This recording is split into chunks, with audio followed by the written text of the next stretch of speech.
All right, so you sent in this list of books about AI, and wow, you really weren't kidding around, were you? You've definitely got some heavy hitters on there. Yeah, like Life 3.0, Superintelligence, The Coming Wave. It's like you're prepping for, I don't know, some kind of AI apocalypse. Or maybe just trying to understand the biggest technological shift since, well, ever. I mean, you're not wrong. But seriously, Tegmark, Bostrom, Suleyman, these guys don't pull any punches. And then you tossed in, let's see, Asimoglu and Johnson's Power and Progress, Stuart Russell's Human Compatible, Brian Christian's The Alignment Problem. And the granddaddy of them all. Oh yeah, almost forgot. Artificial Intelligence, a modern approach. You went all in on this one. It's a pretty good sign that you're serious about understanding where AI is going and, maybe more importantly, where it could take us. Okay, so before we go full on Matrix here, let's start with something everyone can wrap their head around. Paper clips. Ah, the paperclip maximizer. A classic, if slightly terrifying thought experiment. Straight out of Bostrom Superintelligence, right? This idea that we create an AI so good at making paper clips that it decides, hey, the most efficient way to do that is to turn, well, everything into more paper clips. Including us, presumably. Exactly, which kind of makes you want to stock up on staplers instead, just in case. He's not saying it's going to happen, but it highlights a really crucial point. Hmm. We need to think about these seemingly outlandish scenarios now, because the potential consequences of misaligned AI are, well, kind of huge. Okay, so we need to make sure our AI is programmed to value something other than office supplies. Got it. Pretty much. And Bostrom's not the only one waving a flag about this. Remember Mustafa Suleyman?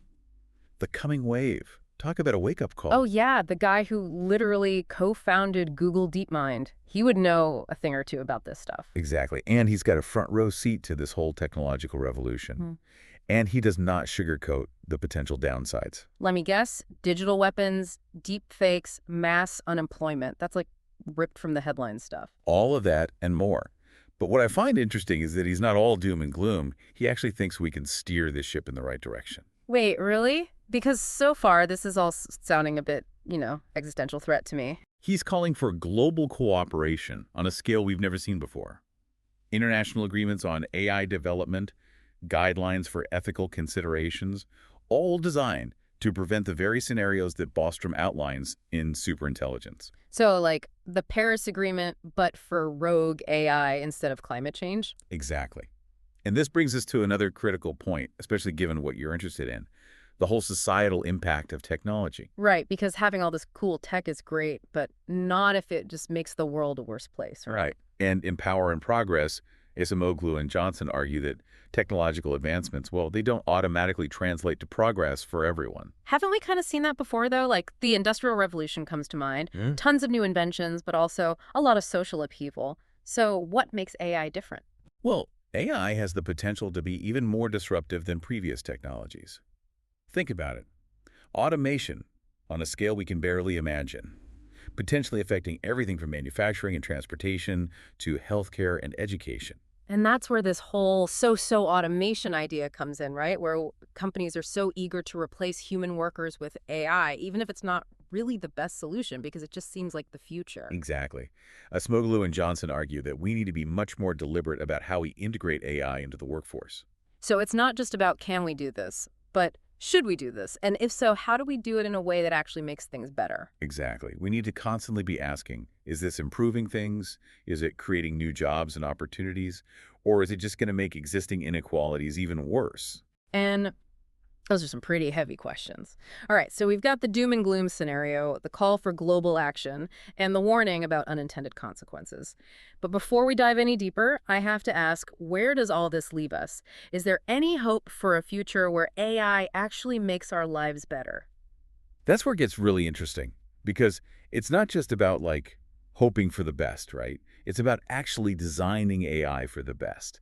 And that's where Stuart Russell's book, Human Compatible, comes in. Oh, this is the one where he talks about aligning AI with human values, right? Which, let's be honest, sometimes feels like herding cats. Yeah, good luck getting humans to agree on anything, let alone something as complex as, our core value. Right, like whose values are we even talking about? But okay, so Russell, he goes there. He goes there. He argues that we need to fundamentally shift our thinking about AI.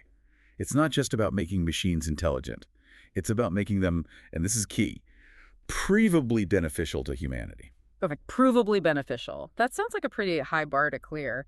How do you even begin to prove something like that? Well, Russell, he proposes these three core principles for building what he calls beneficial machines. And one that really stands out to me is this idea of making the AI's objective function. So basically what it's ultimately trying to achieve, Eh, uncertain from the start. Wait, uncertain. So we're supposed to give the superintelligence a goal, but we make that goal fuzzy. In a way, yeah. Because if we're too specific about the goal, then we risk those unintended consequences, right? Remember the paperclip maximizer? Oh, right, the paper clips. Yeah, I guess make more paper clips is a pretty clear goal. Exactly. Yeah. So Russell's arguing that AI needs to be designed to be inherently uncertain about our true preferences.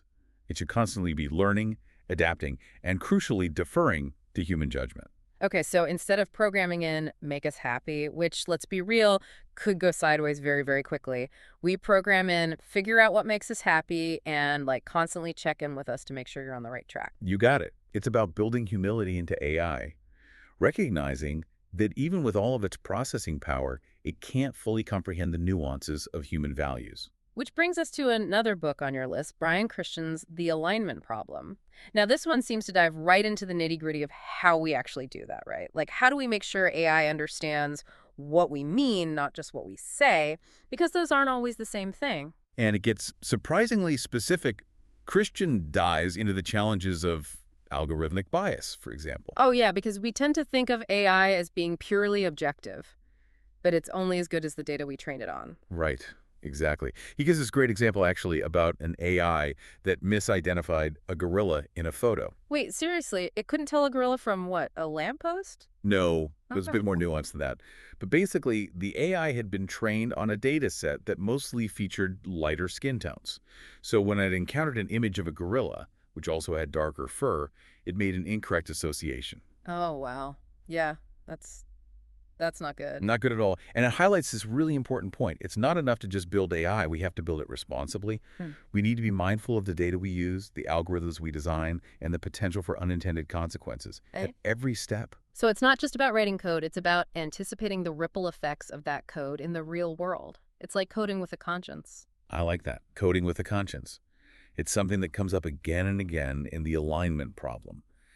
Christian explores all sorts of techniques for addressing bias, like ensuring diverse data sets, creating more transparent algorithms, things like that. So we've got a lot to think about, aligning AI's goals with our own, making sure it understands our values, constantly checking for bias. Sounds like a full-time job, honestly, and that's before we even get to the technical challenges of actually building these things. Which brings us to, I think it's fair to call it the granddaddy of all AI books, artificial intelligence. Yeah. A modern approach. I mean, we've talked principles, ethics, but this is where the rubber meets the road, right? It's definitely the foundational textbook, yeah. A lot of computer science programs use it, and for good reason. So not exactly a beach read then. It can get technical, sure, but it's surprisingly accessible, even if you don't have a background in computer science. Okay, good to know. Good to know. So, what kind of stuff does it actually cover? It's pretty much everything, from the Yeah. history of AI, like the different schools of thought and all that, to the actual nuts and bolts of how these systems work. So search algorithms, knowledge representation, machine learning, natural language processing, it's all in there. Okay, so comprehensive. I got it. But I mean, knowing you, there's got to be some like nugget of wisdom that you took away from this massive book, something that really stuck with you. I think the most important takeaway is how it emphasizes that AI, it isn't just one thing. It's a collection of different tools, techniques, approaches, each with its own strengths and limitations. So it's less about creating some single all-powerful AI and more about building these specialized systems for like, specific tasks. Exactly. Which is important to remember, right? It means the future of AI, it's not predetermined. Right. It's going to be shaped by the choices we make about which tools we develop, how we use them, and what values we embed in them. So circling back to where we started, like Mhm. looking at your reading list, it's clear you're really digging into these big questions about AI's role in our future. And these books, I think they give you a really fantastic foundation for that. I mean, you've got the philosophical stuff, the ethical considerations, the practical challenges, even like the technical details. It's, like you said, a crash course in AI without having to, actually write the code yourself. And hopefully you come away with a sense of both the immense potential here, but also the very real risks. Yes. Absolutely. So, to everyone listening, if you're feeling inspired to kind of, you know, dive into this whole world of AI, you've got a great roadmap right here. These books are a fantastic place to start to really understand not just what AI is, but what it could be. And remember, the future of AI, this isn't something that just happens to us, right? It's something we create. Well said. And on that note, we'll leave you to ponder the possibilities. This has been quite the deep dive. I don't know about you, but I'm feeling maybe I need to go for a walk in nature or something. Unplug before the robots take over? Sounds like a plan.